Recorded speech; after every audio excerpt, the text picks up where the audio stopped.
तो बच्चों, चलिए आज का सत्र प्रारंभ करते हैं। आज हम बात करने वाले हैं अपनी अध्ययन योजना यानी कि स्टडी प्लानर कैसे बनाएं विषय पर। बच्चों, सत्र के अंत में आप सीख जाएंगे कि अपनी आवश्यकताओं के आधार पर, अपनी ज़रूरतों के आधार पर अपना स्टडी प्लानर कैसे बनाया जा सकता है। चलिए सत्र के भाग 1 की ओर बढ़ते हैं। सत्र के प्रथम भाग में हम ये जानेंगे कि एक अध्ययन योजना यानी जिसे हम स्टडी प्लान कहते हैं आखिर होता क्या है, छात्र जीवन में इसका क्या महत्व है, और अब जब बोर्ड एग्जाम सर पे हैं, परीक्षाओं का समय है, ऐसे में एक व्यवस्थित सा स्टडी प्लानर बनाकर उसके अनुरूप पढ़ना वर्तमान में आपके लिए कितना इम्पोर्टेंट है, कितना महत्वपूर्ण है। तो बच्चों, जब भी आप स्टडी प्लानर बनाते हैं तो स्टडी प्लानर बनाने के लिए सर्वप्रथम आपको अपना स्वमूल्यांकन करना होता है, जिसे हम कहते हैं सेल्फ असेसमेंट। इसके अंतर्गत आपको ये देखना होता है कि ऐसे कौन से विषय हैं जो आपके लिए आसान हैं, आपको आसान लगते हैं, ऐसे कौन से विषय हैं जो आपको कठिन लगते हैं, किस विषय में आप थोड़े कमज़ोर हैं और किस विषय में आपको ज़्यादा ध्यान देने की, फोकस करने की ज़रूरत है। तो बच्चों, जब आप ये असेसमेंट कर लेंगे कि आपकी ज़रूरतें क्या हैं, तब आप अपनी ज़रूरतों के हिसाब से एक व्यवस्थित सी योजना बना पाएंगे, यानी कि आप एक सिस्टमैटिक सा प्लान बना पाएंगे। एक बार जब आप प्लान कर लेंगे तब आप उसे इम्प्लीमेंट करेंगे, यानी कि क्रियान्वयन करेंगे। यानी कब पढ़ना है, क्या पढ़ना है, कितना पढ़ना है, कैसे पढ़ना है, कहाँ से पढ़ना है, ये सब कुछ ऐसी चीज़ें होती हैं जो कि आप जान पाएंगे, और ये जानने के बाद आपका प्लान जो होगा वो इम्प्लीमेंट होगा, यानी क्रियान्वित होगा।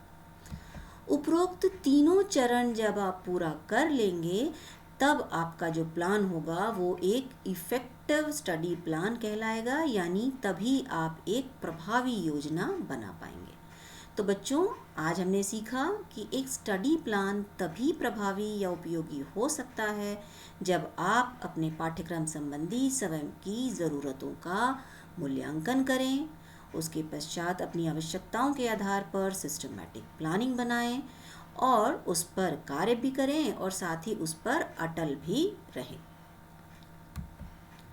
तो आइए जानते हैं कि वर्तमान परिप्रेक्ष्य में जबकि बोर्ड परीक्षाएं आने वाली हैं और आप लोग सब बहुत सारी पढ़ाई कर रहे हैं और आपको करनी है, ऐसे में आपके लिए स्टडी प्लानर बनाना एवं उसके अनुसार अध्ययन करना क्यों ज़रूरी है। तो बच्चों, जब भी परीक्षा के दिन होते हैं तो आपके दिमाग में कई प्रकार के विचार आते हैं जो आपको परेशान भी करते हैं कि सिलेबस हो पाएगा कि नहीं हो पाएगा, मेरा पढ़ाई मैं कैसे कर पाऊँगा, कहीं होगा ऐसा तो नहीं कि मैं कुछ ना पढ़ पाऊँ, मुझे याद ना रहे, ऐसा तो नहीं कि परीक्षा के दिनों में मैं भूल जाऊँ। तो ऐसे कई सारे विचार होते हैं जो आपके दिमाग में उथल पुथल करते हैं। तो जब आप एक स्टडी प्लानर बना लेते हैं तो आपके विचारों को एक दिशा मिल जाती है, यानी आप सब चीज़ों को छोड़कर अपने अध्ययन में जो आपको करना है उस पर आप ध्यान केंद्रित कर पाते हैं, यानी फोकस कर पाते हैं। जब आप अपना ध्यान केंद्रित कर लेते हैं, जब आप पर्टिकुलर किसी चीज़ पर, लक्ष्य पर फोकस कर लेते हैं, तो किसी भी प्रकार की भ्रम यानी कि कन्फ्यूजन की स्थिति नहीं होती। जो भी आपको कॉन्सेप्ट पढ़ना होता है, जो भी आपको विषय पढ़ना होता है, जो समझना होता है, वो आपके दिमाग में उसकी एक बहुत ही साफ स्पष्ट सी पिक्चर होती है और किसी प्रकार का कोई भ्रम आपको नहीं होता।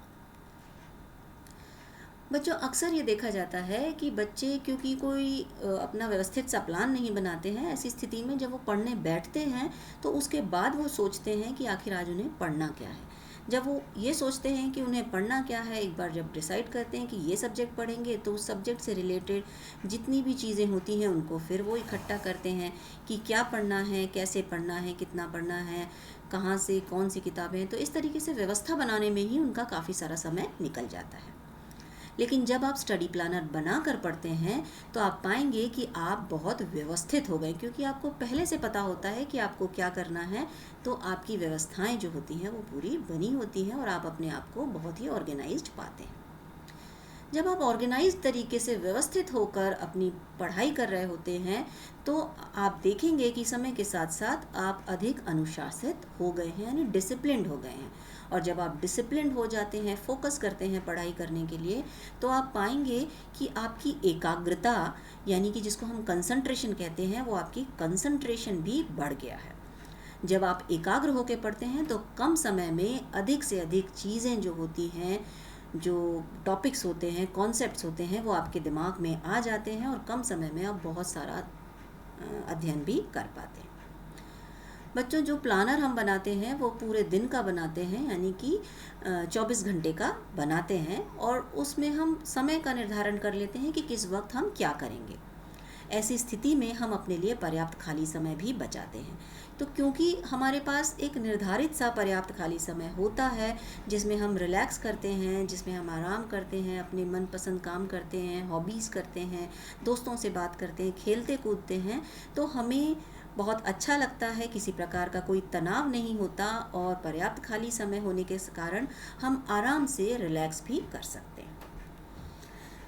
तो जब बच्चों आप निर्धारित प्रारूप में पढ़ना शुरू कर देते हैं तो आप नियमित अध्ययन करते हैं, यानी कि आप रेगुलर स्टडीज़ करते हैं। जब आप रेगुलर स्टडीज़ करते हैं तो आप पाएंगे कि आपको अब तनाव नहीं होता। जैसे पहले आप हमेशा एक टेंशन में रहते थे कि भाई एग्ज़ाम का दिन आने वाला है, बस अब इतने दिन बचे हैं, मेरा तो बहुत सारा पढ़ना है, कैसे करूँगा, कैसे होगा। तो ये सारी चीज़ें आपके दिमाग में नहीं होती और आपको किसी प्रकार का कोई स्ट्रेस यानी या चिंता जो है वो नहीं होती। यानी परीक्षा से पहले जो एग्ज़ाम की एंग्जाइटी बच्चों में देखने में मिलती है वो भी आपको नहीं होगी और आप बहुत ही सामान्य तरीके से जाके परीक्षा देंगे और अच्छे अंक भी लाएंगे। जब आपको किसी प्रकार का तनाव नहीं होगा और समय रहते बल्कि समय से पहले आप अपना पूरा सिलेबस पूरा कर लेंगे और रिवीजन के लिए भी आपके पास पर्याप्त खाली समय रहेगा, तो ऐसी स्थिति में आप पाएंगे कि जो भी लक्ष्य आपने निर्धारित किया था वो तो बहुत ही आसान है और उसे पाना भी बहुत सरल है।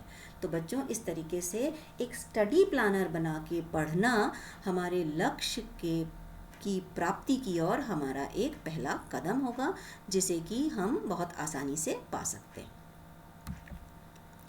तो बच्चों, जब भी हम कोई काम करते हैं तो अपना एक लक्ष्य बनाते हैं।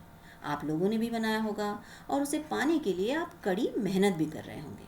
तो बच्चों, एक बात आपको हमेशा ही ध्यान रखनी है कि जो भी आपने लक्ष्य बनाया है वो बहुत ही स्पष्ट लक्ष्य होना चाहिए।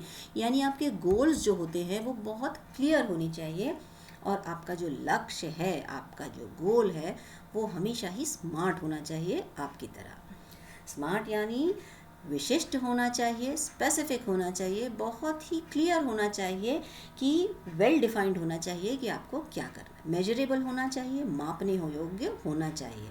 यानी आप निर्धारित कीजिए कि मुझे इतने अंक प्राप्त करने हैं, ये मेरा लक्ष्य है। तो इस तरीके से जब इतने अंक आपके आ जाएंगे तो ये मापने योग्य लक्ष्य होता है, जिसको पाना भी आसान होता है। अचीवेबल होना चाहिए, एक्शन बेस्ड भी होना चाहिए, यानी प्राप्त करने योग्य होना चाहिए।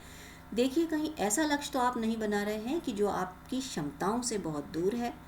तो आप अपनी क्षमताओं को देखिए, आपकी खूबियों को जानिए, आपकी कमियों को जानिए और आप क्या प्राप्त कर सकते हैं उस प्राप्त करने योग्य लक्ष्य बनाइए, जिससे कि आप ना सिर्फ उसे पा सकें बल्कि पाने के बाद आपका आत्मविश्वास भी और बढ़ जाएगा। अपने लक्ष्य को हमेशा ही प्रैक्टिकल बनाइए, यानी जिसको हम कहते हैं ना यथार्थवादी, रियलिस्टिक, वास्तविक। जब आप प्रैक्टिकल बनाएंगे तो आप पाएंगे कि आप अपने लक्ष्य को आसानी से पा सकते हैं। और बच्चों, एक चीज़ भी आपको और ध्यान रखनी है कि समयबद्धता का भी आपको ध्यान रखना है। कहीं ऐसा ना हो कि किसी एक विषय को आप पढ़ने बैठे और आपने सोचा कि उस पूरे विषय को मैं पूरी सिलेबस को कंप्लीट कर लूँगा और करते करते आपका पूरा समय निकल गया और बाकी सब्जेक्ट के लिए तो आपके पास टाइम ही नहीं बचा। तो इसलिए समय का भी ध्यान रखना होता है। एक निर्धारित समय सीमा में ही आपको अपना काम करना होता है। तो बच्चों, जब आप अपने लक्ष्य का पीछा कर रहे होते हैं तो आपके दिमाग में स्पष्ट विषय वस्तु भी होनी चाहिए, यानी क्लियर एक्शन आइटम्स होने चाहिए।